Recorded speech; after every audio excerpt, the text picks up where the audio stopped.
NGO का जन्म 1960 के बाद अमेरिका में हुआ।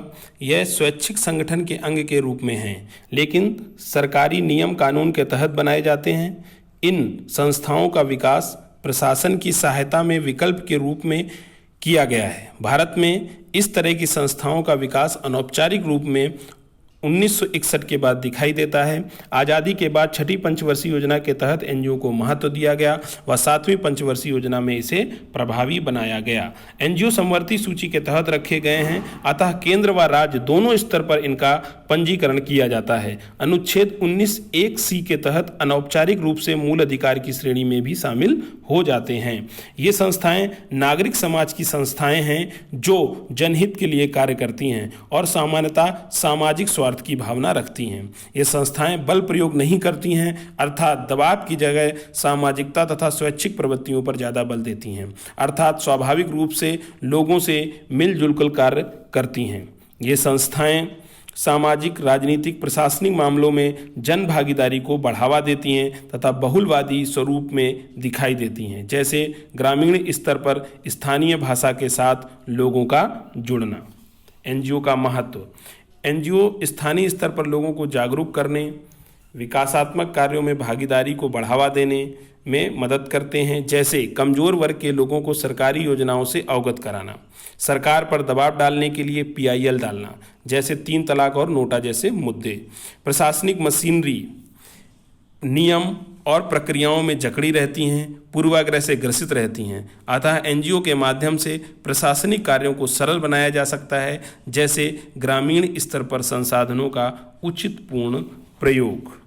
एनजीओ के माध्यम से विकास कार्यक्रमों को सकारात्मक गति दी जा रही है। उचित लाभार्थियों की पहचान करना, विकास के मामले में अधिकारियों को सुझाव देना एवं स्रोत उपलब्ध कराना।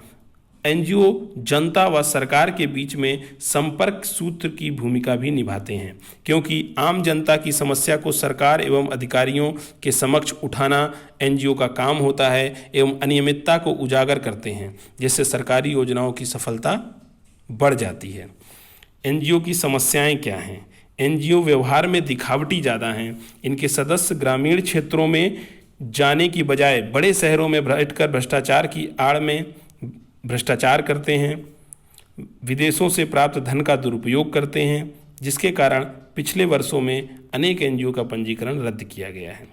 नव उपनिवेशवादी शोषण को बढ़ावा देते हैं, जैसे ग्रीन पीस, ऑक्सफैम आदि। मानवाधिकार, पर्यावरण संरक्षण आदि मामलों के संदर्भ में विकासशील देशों पर दबाव बनाते हैं। द्वितीय एआरसी रिपोर्ट में कहा गया है कि लगभग 90% एनजीओ सरकार से अनुदान प्राप्त कर रहे हैं, लेकिन ना तो वार्षिक प्रतिवेदन दे रहे हैं और ना ही वैधानिक आवश्यकता अनुसार लेखा परीक्षण कराते हैं, जिससे उनमें अनुत्तरदायित्व का भाव बढ़ रहा है। ग्रामीण विकास की प्रक्रिया में सक्रिय एनजीओ के पास ना तो पर्याप्त धन है और ना ही उचित मार्गदर्शन, और ना ही वो एक दूसरे की सहायता करते हैं। जाहिर है कि राजनीतिक दलों और लोक सेवकों के द्वारा इनका उपयोग भ्रष्टाचार के लिए भी किया जाता है। विकास कार्यों में एनजीओ की भूमिका।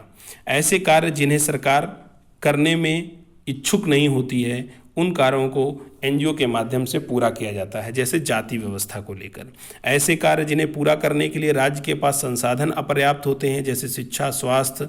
जैसे केरल शास्त्र साहित्य परिषद नामक एनजीओ को केरल में 100% साक्षरता प्राप्त कराने के लिए व्यापक रूप से श्रेय दिया जाता है। सामाजिक बुराइयों से संघर्ष करने के मामले में, जैसे भ्रूण परीक्षण को प्रतिबंधित करने के मामले में, 3 तलाक, नोटा आदि के मामले में। आश्रय के अधिकार के मामले में मुंबई जैसे शहरों में युवा और स्पार्क जैसे एनजीओ ने झुग्गी झोपड़ियों के विध्वंस का विरोध किया। सूचना के अधिकार मामले में एनजीओ के प्रयास उल्लेखनीय हैं। जनजातीय अधिकारों के मामले में वेदांता एवं पास्को मामले में दिखाई देता है। एमएनसीज द्वारा आदिवासियों के प्रति किए जाने वाले भेदभाव के विरुद्ध आवाज़ उठाई है इन्होंने। कई एनजीओ ने वन अधिकार अधिनियम, कैंपा, क्षतिपूरक वनारोपण निधि प्रबंधन एवं योजना प्राधिकरण आदि जैसे अधिनियमों को उचित कार्यान्वयन के लिए ग्राम पंचायतों के साथ भागीदारी की है। सामुदायिक विकास में भी इनकी भूमिका रही है। विकास गतिविधियों में प्रमुख कार्यकर्ताओं एवं भागीदारी के रूप में इन्होंने अपनी भागीदारी दी है। सामुदायिक स्तर पर आधारभूत जरूरतों तथा सुविधाओं की प्रदायगी में सहायता प्रदान करते रहते हैं। जागरूकता बढ़ाना और समुदायों की समस्या के लिए आवाज़ उठाने में अग्रिम पंक्ति में रहते हैं। पुनर्वास के मामले में जब 2004 की सुनामी के बाद एनजीओ ने उल्लेखनीय कार्य किए। कल्याणकारी योजनाओं के क्रियान्वयन में कार्यात्मक, उत्प्रेरक और भागीदारी की भूमिकाएं निभाते हैं। पर्यावरण संरक्षण में एनजीओ की भूमिका: नीतिगत विकास, अनुसंधान, संस्थागत क्षमता का निर्माण और लोगों को अधिक संधारणीय या टिकाऊ जीवन शैलियों के साथ जीवन व्यतीत करने में लोगों की सहायता करने में प्रयास करना। पर्यावरण संरक्षण का भविष्य, टिकाऊ विकास तथा जनसंख्या वृद्धि दर जैसे मुद्दों को उठाना।